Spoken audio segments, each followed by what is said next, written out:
서울기술사학원의 김재권 교수입니다. 중대재해처벌법과 산업안전보건법에 대해서 설명을 드리겠습니다. 이 문제를 보시면 왼쪽에 한번 내용을 보겠습니다. 왼쪽은 우리 안전보건관리공단에서 제시한 우리 이제 산업안전보건법과 중대재해처벌법의 비교죠. 요 정도는 이제 인지가 되어야 되는데요. 이제 여기 내용을 보시면 어떻게 돼 있죠? 보호 대상이라는 게 이제 중요한 부분이 있죠. 보호 대상은 여기는 이제 근로자, 산업안전보건법은 근로자인데 그 현장의 사업장 근로자예요. 그러니까 예를 들자면 사업장의 근로자에 국한이 돼 있다면 여기는 뭐예요? 특수 형태 근로자나 아니면 주변에 어떤 이용자, 시민까지 이제 다 포함하는 부분이고요. 그 다음에 여기 이제 재해 정의에 대해서 보시면 중대재해라는 것은 우리 이제 산업안전보건법에서는 어떻게 외우죠?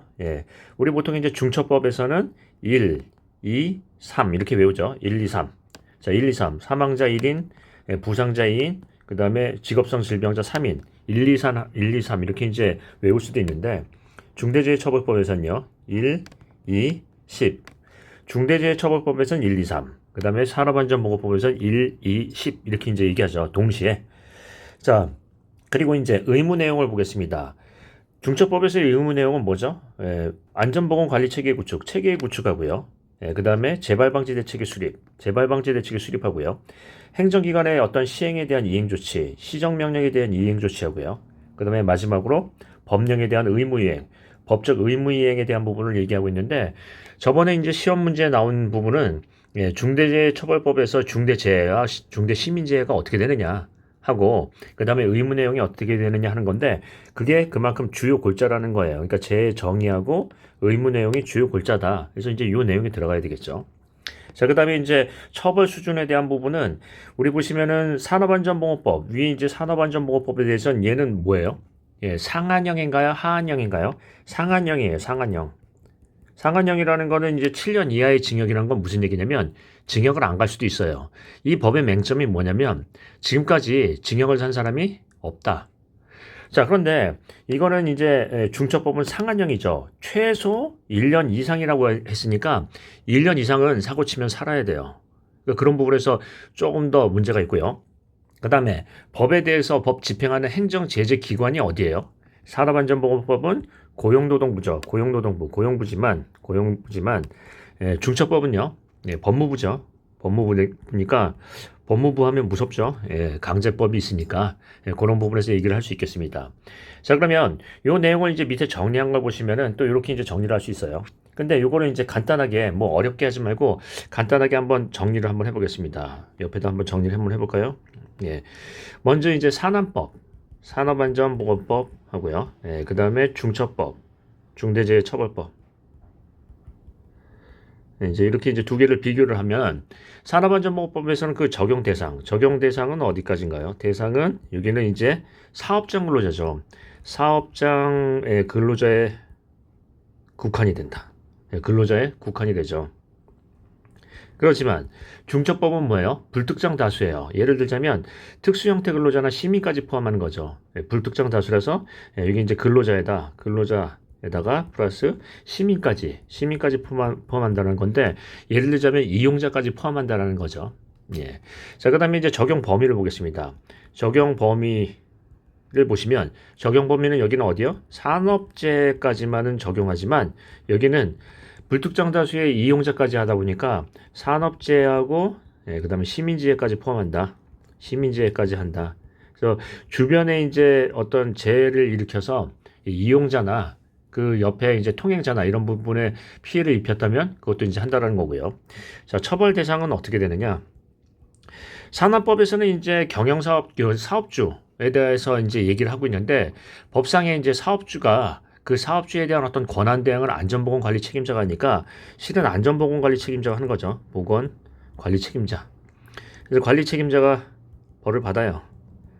법적으로는 이제 이게 권한 대행을 하니까. 근데 여기서는 법적으로 중처법에서는 어떻게 돼 있다? 법인 또는 사업주 또는 경영 책임자 하는 거죠. 경영 책임자. 기타 등등. 자, 이렇게 이제 얘기할 수 있고요. 처벌 정도는 어떻게 되나요? 아까 이제 처벌 정도에 대한 부분에서는 상한형과 하한형을 얘기했는데 얘는 상한형이에요. 그러니까 상한형에서 징역 이제 예를 들자면 이제 중대재해를 일으킨 사업장을 얘기하는 거죠. 중대재해 얘기하는 겁니다. 자, 어떻게 해요? 7년 이하. 이하라는 거니까 이 법의 맹점은 징역을 안 살 수도 있어요. 실제로 법에서 징역을 산 사람 자체도 없고요. 자, 근데 이거는 뭐예요? 하한형이니까 최하 얼마요? 1년 이상이에요. 1년 이상. 중대재해 하면 1년 이상은 징역을 살아야 된다 하는 거죠. 여기서 이제 반발이 많죠.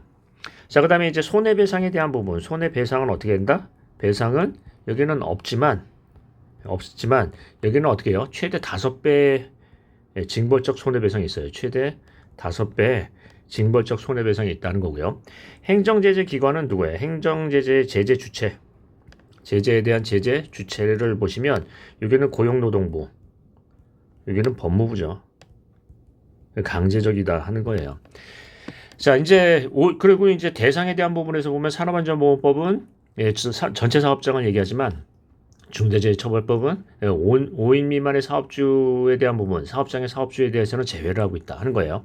자, 그러면 이 내용에 대해서 이제 비교를 하는 것도 중요하지만, 자, 한번 보겠습니다.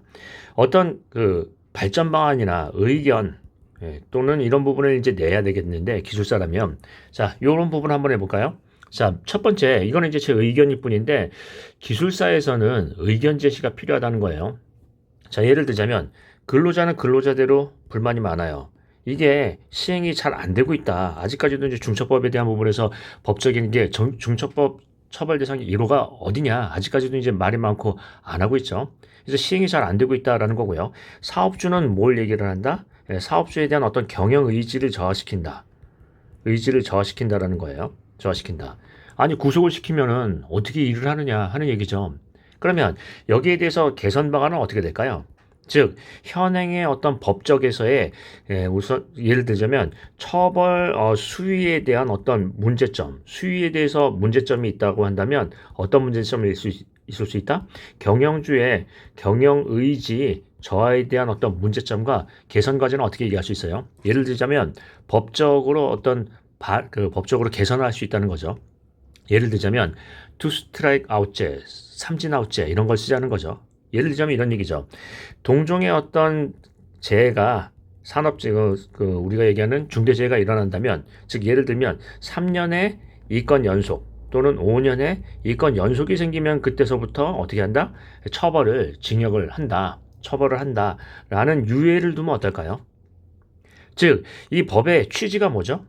먼저 이런 얘기를 하기 전에 한번 보겠습니다. 이 법의 취지가 뭔가요? 취지는 징벌이 주요 목적인가요? 아니면 계도나 개선이 목적인가요? 계도를 하거나 아니면 개선을 하거나 이게 목적인가요? 목적은 이쪽이죠. 징벌을 주고 한다라는 게 아니라 더 안전하게 작업한다는 게 목적이니까 이런 부분에서 그 법적 취지와 개선 과제 이런 얘기를 꺼낼 수 있나요? 자, 두 번째. 이런 부분을 얘기해 보겠습니다. 자, 근본적 해결책은 법적 강화가 문제가 아니다. 강화가 문제가 아니다 하는 거예요. 무슨 얘기냐면, 자, 공사를 어떤 발주를 할 때 공기는 상당히 촉박을 하고요. 그 다음에 공비는 상당히 열악하다, 작다라는 거죠. 공비는 그 저렴한 어떤 상태에서 이제 발주가 된다라는 거예요. 그러면 이러한 상태에서 어떻게 안전관리가 되겠느냐? 야간 작업 하기 때문에 어떤 근로자에 대한 문제점도 있을 수 있고요. 근로자의 피로나 부주의를 유발할 수도 있고요. 그 다음에 공비가 절감이 된 상태에서 안전에 대해서 어떻게 신경을 쓸 수 없는 상황인데 이런 부분에 대한 문제가 있을 수 있죠. 그래서 어떤 얘기를 그런다? 근본적 대책 수립에 대한 얘기를 할 수 있어요. 즉 법적 강화가 중요한 게 아니라 근본적으로 어떻게 해요? 어떤 공기를 충분하게 반영하는 행위 또는 안전관리비나 공비, 그 안전관리비를 포함한 공사 비용의 충분한 반영을 통한 어떤 안전관리 확보가 먼저 우선이 돼야 된다. 담보가 돼야 된다 하는 얘기를 끊을 수 있죠. 그래서 다시 한번 정리를 해보겠습니다. 여기서 중대재해처벌법하고 산업안전보건법에 대해서 비교를 하면 이 비교표가 2분의 1페이지에서 3분의 1페이지는 나와야 돼요. 그런데 기술자가 할 얘기는 여기서 끝나면 안 되죠. 즉 법적인 얘기에서 끝나는 게 아니라 의견 제시나 개선 방안을 제시를 해야 되죠. 즉 예를 들자면 아까 어떤 부분이에요. 처벌이 능사가 아니라 계도가 목적이니까 어떻게 한다? 유예 기간을 두고 이런 부분을 정착시키는 게 중요하다. 법을 폐지하자, 바꾸자라는 얘기가 아니고요. 아니면요. 또는 어떤 부분을 한다? 근본적인 건설 환경에 대한 개선부터가 중요하다라는 의견 제시가 있어야 되겠죠. 만약에 비교표 확실하게 쓰고 예를 들어서 처벌 대상이나 또는 중대재해 범위나 의무조항 이런 걸 상세하게 쓰면요. 그러면 59점이요. 합격은 안 될 거예요. 그런데 거기에 대해서 어떤 확실한 의견 제시나 기술사 또는 기술자적인 어떤 의견 제시, 통찰력, 즉 개선 방안을 제시하면요. 그러면 60점이 넘겠죠. 예, 계속 얘기하지만 기술사다운 명쾌한 답안, 기술사다운 어떤 합리적인 답안을 쓰셔야 합격을 하겠습니다. 자, 오늘도 이 정도로 마치고요. 또 답안에 대해서 기술사 답안을 찾아서 한번 또 헤매어 보겠습니다. 수고 많으셨습니다.